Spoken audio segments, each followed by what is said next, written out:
Welcome to the Rome-Med dialogue with Josep Borrell Fontelles, High Representative of the Union for Foreign Affairs and Security Policy. I'm joined by Jan Lesser, Vice President of the German Marshall Fund, and Maha, Yahya, Director of Carnegie, Lebanon. Welcome back, High Representative. When we last met, you said you would come to Rome even with a scafandro, which is a diving suit. Unfortunately, we are not able to welcome you even with the scafandro, but we will welcome you next year. And thank Ian and Maha. High Representative, this year marks the 25th anniversary of the Barcelona Declaration. You were a Spanish minister at that time, and you were in Barcelona last week for the celebration as High Representative. At that time, our ambition to promote an area of stability and prosperity were dampened by conflicts and tensions. After 20 years, conflict, tensions, and division are still with us, possibly even strengthened by the pandemic as it has appeared clearly over the last 10 days at the Rome-Med dialogues. Will, High Representative, Europe be able to keep pace with this rather gloomy scenario? Well, thank you. That's right. I haven't been able to go to Rome. We haven't been able to gather in Rome. That's a big pity. Let's work in order to be able to do that next occasion, maybe not even next year. Before than that, I hope to have the pleasure to meet in person with you and to enjoy Italy. Well, it's not only the Europeans who has to be able to keep pace. It's all the Mediterraneans, the North and the South. The Mediterranean is an extraordinary region of diversity of cultures, exchanges, not much of trade, commercial trade, but trade of ideas and human diversity and experiences. It's the cradle of civilization. Yes, 25 years ago, it was in Barcelona. We gave ourselves an ambitious goal. We wanted to create an area of peace, shared prosperity, and human and cultural exchanges. 25 years later, the region has become less stable, challenges have multiplied, the gap in security and prosperity between the two shores of the Mediterranean is still too wide, increasingly too wide. The gap is increasing, it's not closing, becoming bigger. This is a reality that we in the European Union cannot ignore and that we have to respond to. The average GDP per capita, it's 16 times higher in our part of the Mediterranean than in the South Mediterranean. 16 times higher, and it is increasing. We have the instruments, we have the vision, we say that we have the determination to connect the two shores more closely together, but it's not the case. Last week in Barcelona, we again had a frank exchange on how to go closer among us. I underline the need to increase investment, to offer opportunities for the youth. I talk about the gap on wealth. I could talk about the demographic gap, which is as much as bigger as the economic one. They are becoming younger and younger, and we are becoming older and older. If you put both things together, you can imagine the combination. On the other side, human rights, rule of law, good governance should not just nice talking points, and we stress this. And during Barcelona process, we also said that, but we were supporting dictatorships in the north of Africa until the Africa Spring came. And I am every day more convinced that these things are preconditions for a peaceful and prosperous future. I said the challenges in the region have multiplied. and new conflicts have surfaced. The old conflicts are still there and have prevented the integration and development of the region. The old conflict, well, the oldest one, the Eastern Mediterranean, Syria, has come back stronger.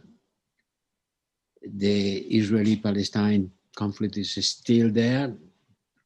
No good prospects. Well, let's see with Biden, but with Trump, it was completely blocked. So we said that we need to resume efforts to solve these conflicts. We Europeans, we have been helping the populations to deal with the consequences of conflicts, not with the conflicts themselves, but the humanitarian and economic consequences of these conflicts. But now we have to solve the conflicts themselves. We have to involve more in the resolution from the Middle East peace process to Syria and Libya. 5 years ago, Turkey and Russia were not present in Central Mediterranean, and now they are the masters of the game. We live in a multipolar world in which there are many backroom deals between a few players that are imposed to others.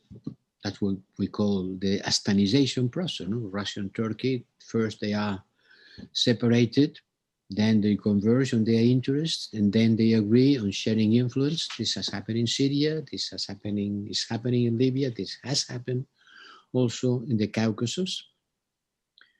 But no one other actor can compete with us, with the European Union, in supporting negotiated political solutions.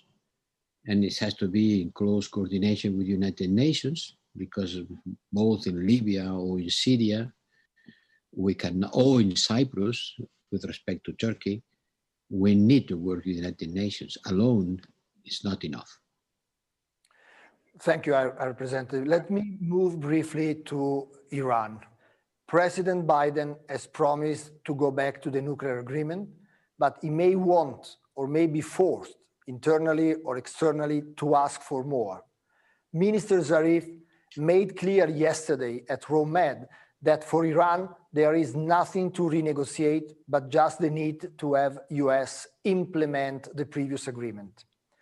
How do you see the future of the agreement, and does Europe have a plan to overcome these obstacles? Well, if I were on the shoes of Minister Zarif, with whom I've been talking recently, I would say the same thing. Honestly, it was a deal. The Iranians fulfilled their part of the deal until the American withdrawal. And the International Nuclear Energy Agency has certified this very clearly. The Iranians made the deal and they fulfilled their part of the deal until the American withdrawal destroyed the possibility of fulfilling the other part of the deal. So they haven't got the economic reward that were part of the deal. It's not just a nuclear deal, it's a dough desk. And they did, and we haven't been able to fulfill our part.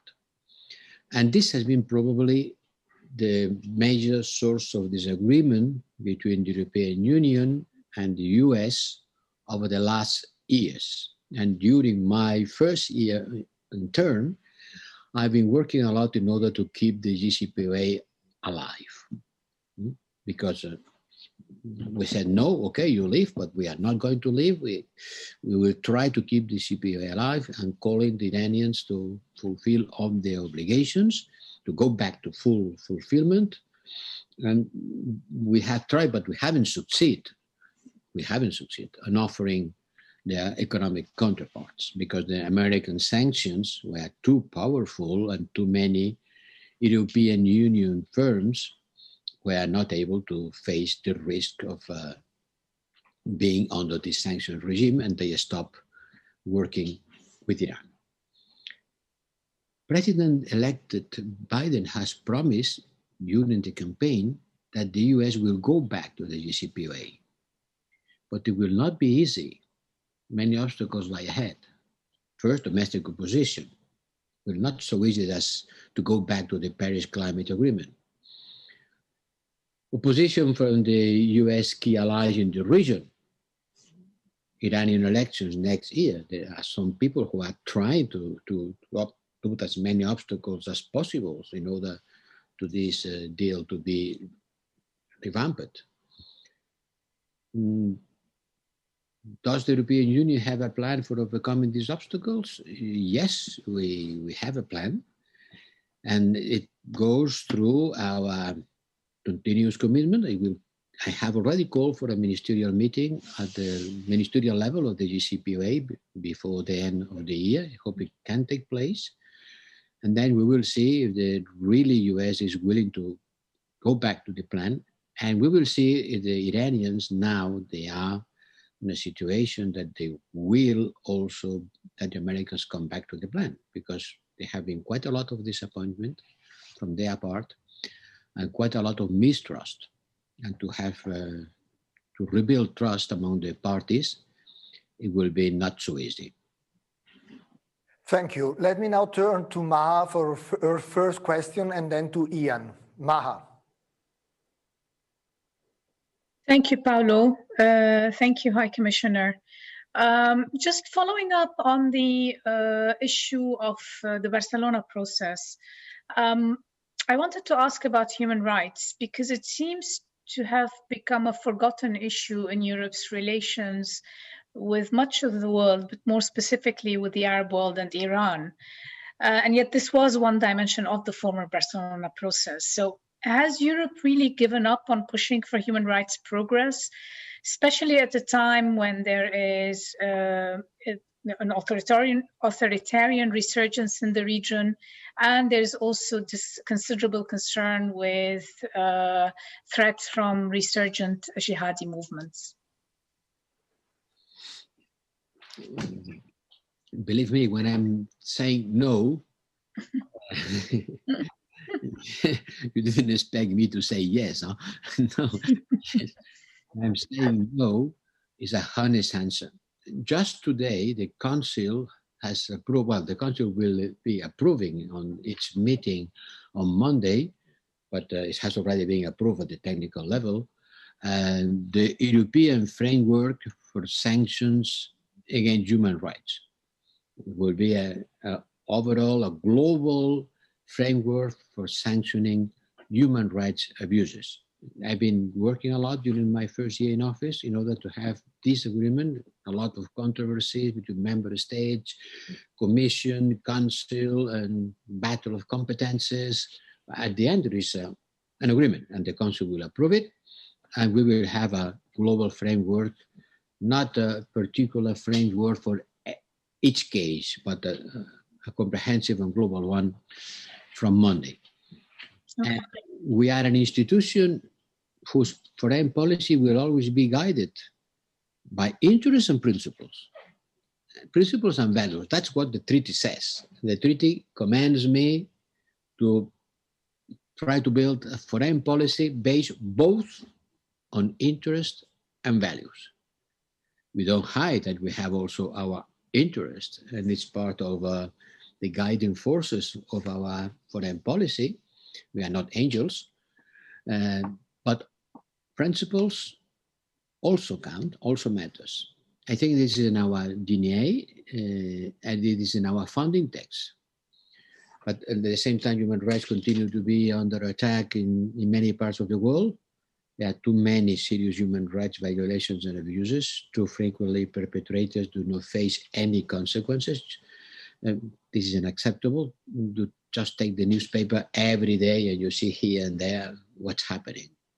So adopting this global human rights sanction regime, I will put my medal on that because I promised to do it in my hearing at the European Parliament, and now it's to be implemented. I think it's a tangible and concrete step. It's a major initiative, and this regime will be enabling us to take action when needed, not in a country-specific basis, as I said, but on a comprehensive way. For sure, we can do what we can do. We are not like the US. We don't want to, we don't, and we can, but we don't, to implement extraterritorial laws. We will not do these kinds of things because we don't believe it's a good way of proceeding. We refuse the US implementation of extraterritorial laws, and we will not follow them on that. We target individuals and entities, state and non-state actors, travel bans, access frozen, perpetrators and their associated can be banned from entering the EU, their assets frozen, and persons prohibited from making any funds available to them. But we are not in favor of the sanctions that harms the population, like Americans in Iran and Venezuela. To be frank and honest, I don't think the European Union has to do on this side, putting sanctions that affect not only the perpetrators of human rights abuses, but the whole population, because the social cost is too high. Thank you, Commissioner. I turn now to Ian. Ian, you have the floor. Paolo, thank you very much. High Representative, maybe I could follow up on your brief mention about Turkey to ask you a more specific question about this. How you see the evolution of the relationship with Turkey? I'm thinking about the upcoming council meeting and some decisions that may be taken there or not, but also how, just some thoughts from your side on how to get out of this dangerous brinkmanship in the Eastern Mediterranean. Brinkmanship. Yeah. That's the way I would put it. Shock, in the Eastern Mediterranean. Yeah. How do we exit from that dangerous situation? How do you see the relationship with Turkey evolving? Are you confident that you can turn the page on this, or is this something that is structural and hard to change? No, certainly, it's one of the toughest situations that we have to deal with. The last European Union Council decided to see even the following month it could be a kind of engagement, a positive engagement from the side of Turkey side, and to judge the developments according with a more positive attitude. The least I can say is that, well, it has not been the case. There is not very much positive signals that came from Turkey during this month, both in Cyprus and on the drillings. The talks between Greece and Turkey hasn't not been developing.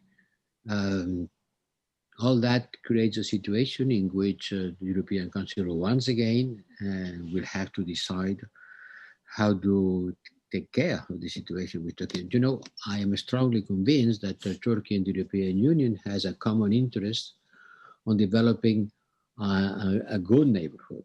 Turkey is there, they will still be there. It has a regional ambitions, and we have to understand that Turkey also is hosting 3.5 million refugees from Syria that we have to help to take care of them, and we are doing, and we will have to continue doing that, because the help is not to the Turkish government, but to the Syrian refugees. But we need to ask for a better engagement in order to solve the territorial waters disputes, to respect the sovereign waters of Cyprus and Greece, and to look for a better understanding of how to share the revenues of the gas fields. Turkey is also asking for it. Turkey, when I talk with my friend, my colleague, the External Foreign Affairs Minister of Turkey, he's also asking for it. But in practical terms, when it comes to the actions from one side, there is not a positive engagement. So its time has come in order to put on the table if we could have a better partnership and neighborhood, or if it is not possible, the European Union Council will have to take the decision that only the European Union can take, because the sanctions regime, it's a matter of the member states. So let's see what we can do next European Union Council. I cannot advance the result of the discussion. I'm just preparing it and offering alternatives. Thank you. I fear, High Commissioner, Representative, that Turkey will be one of the hotspots in our European will to match principle and interest, the one you mentioned. So it will be interesting to watch development in the next few months. But let me turn to Maha for a second question, please.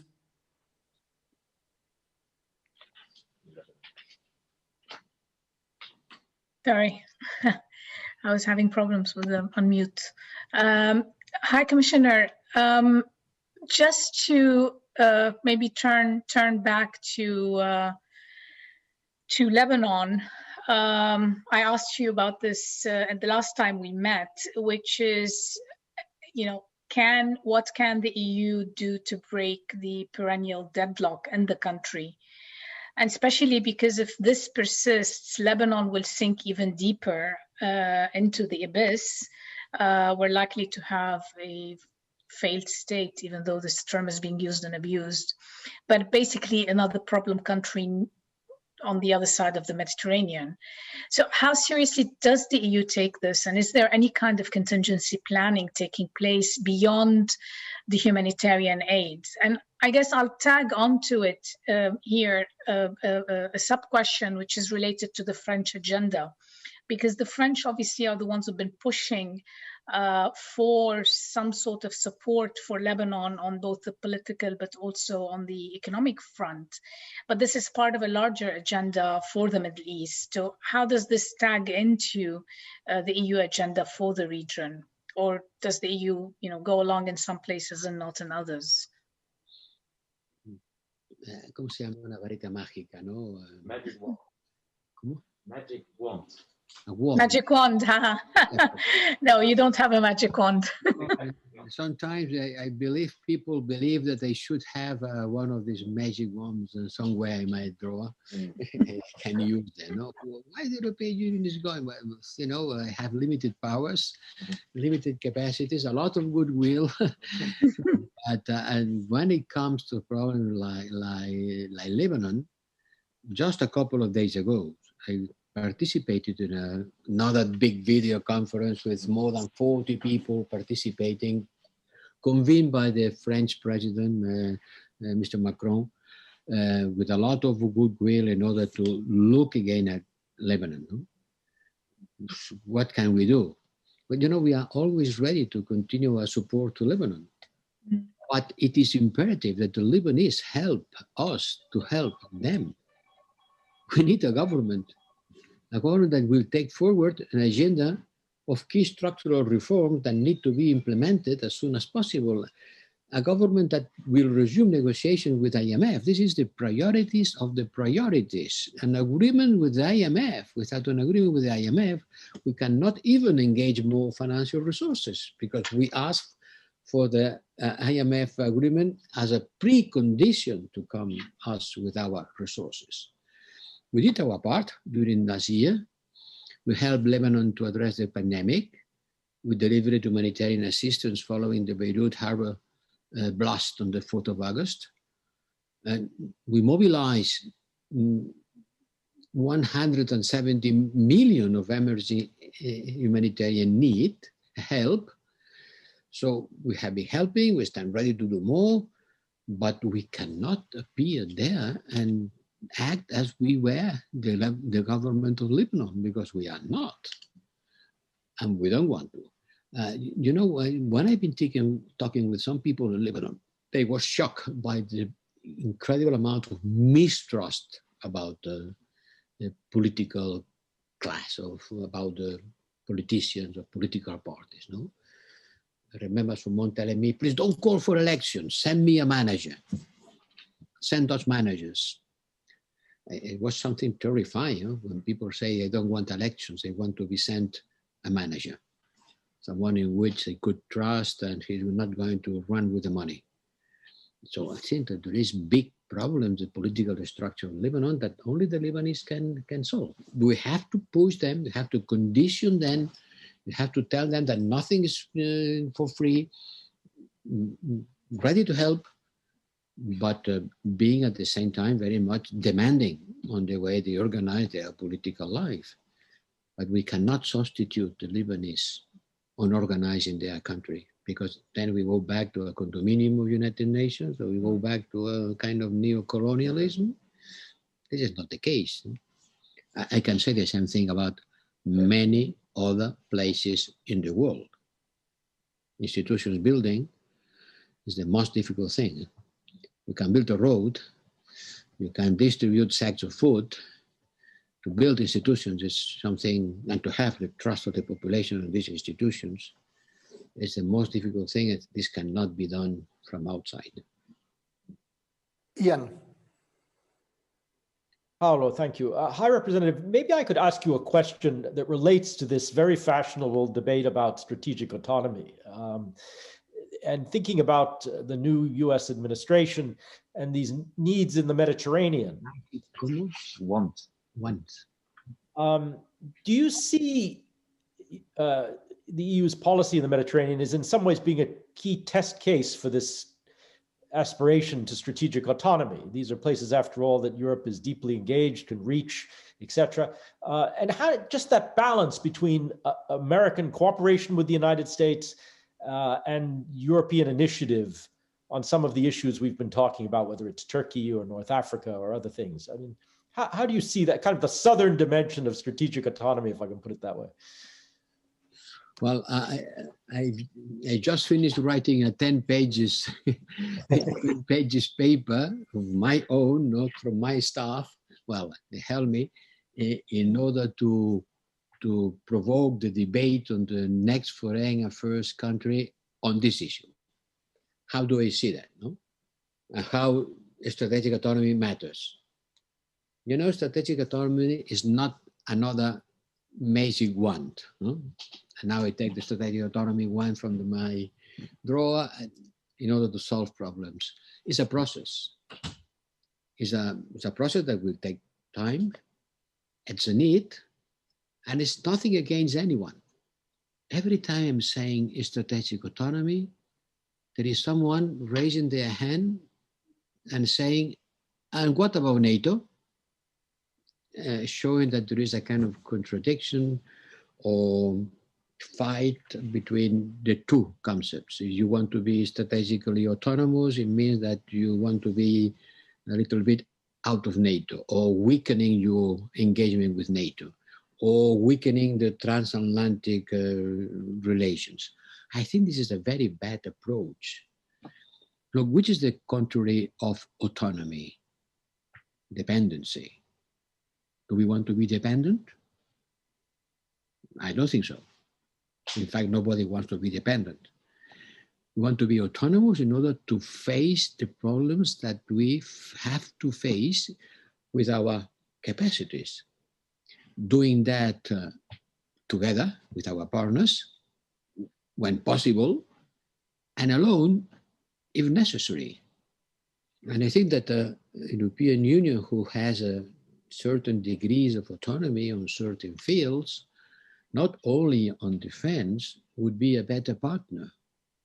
The problem is that this idea came from the field of defense, and it is still being considered something related with security and defense, and so with NATO, and so with the transatlantic relationship.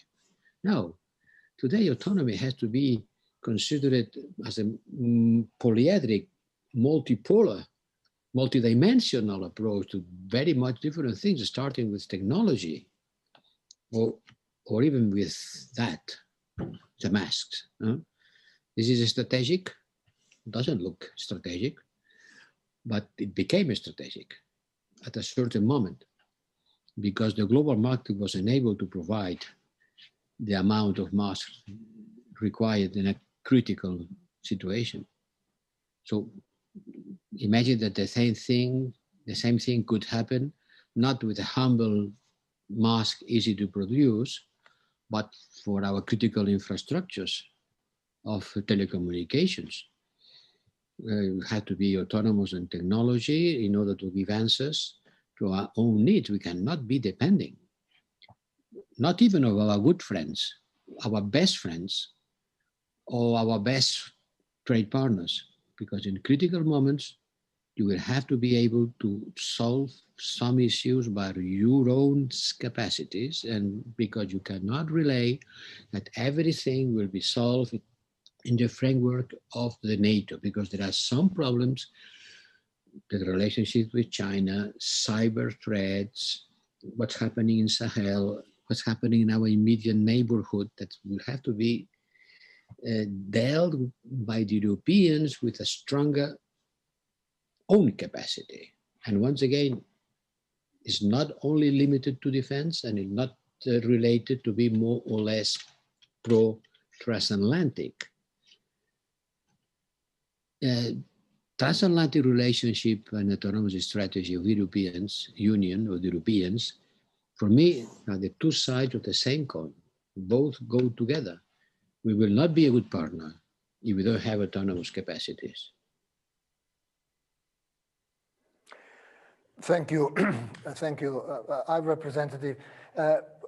We still have 1 minute, a couple of minutes, and after 10 days of, let me say honestly, rather gloomy debates at Rome Med, looking at the area and what is on and what may happen after the pandemic, I would like to ask you to close with one reason of hope, one reason for a positive agenda in the region to close this terrible year for everybody and to look at next year, 2021.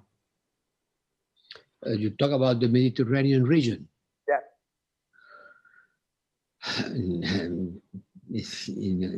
Reason for hope.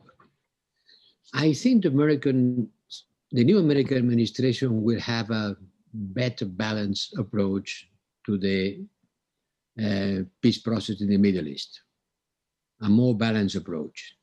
And this will give a chance for the negotiation between Palestinians and Israelis to restart again.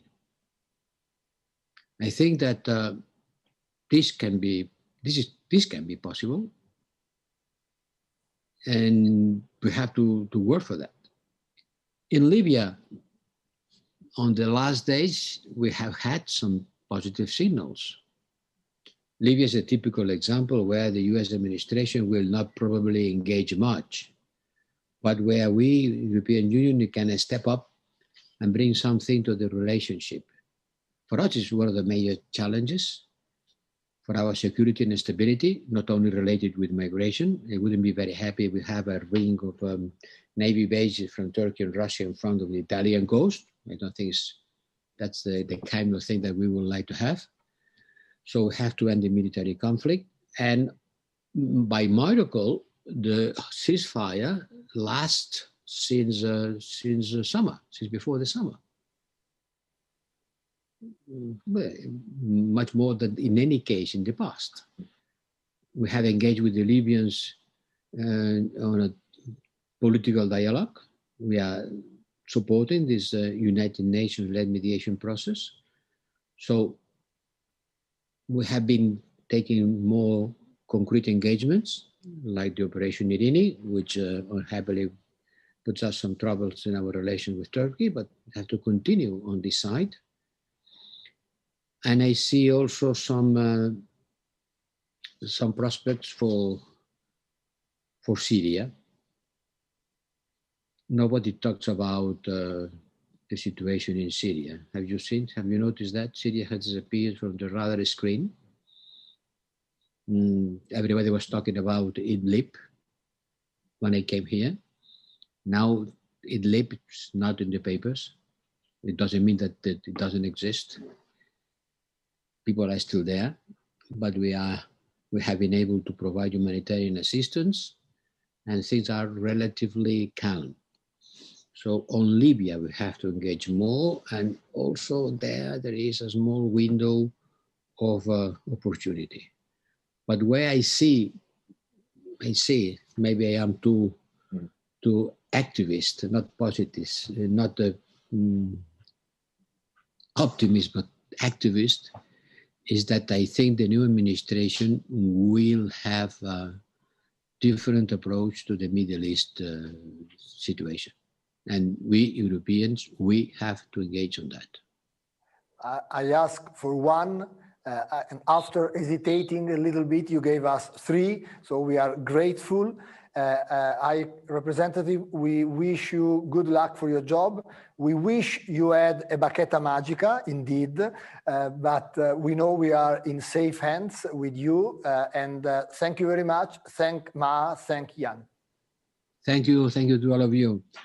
Ask Papa Noel to offer me a magic wand.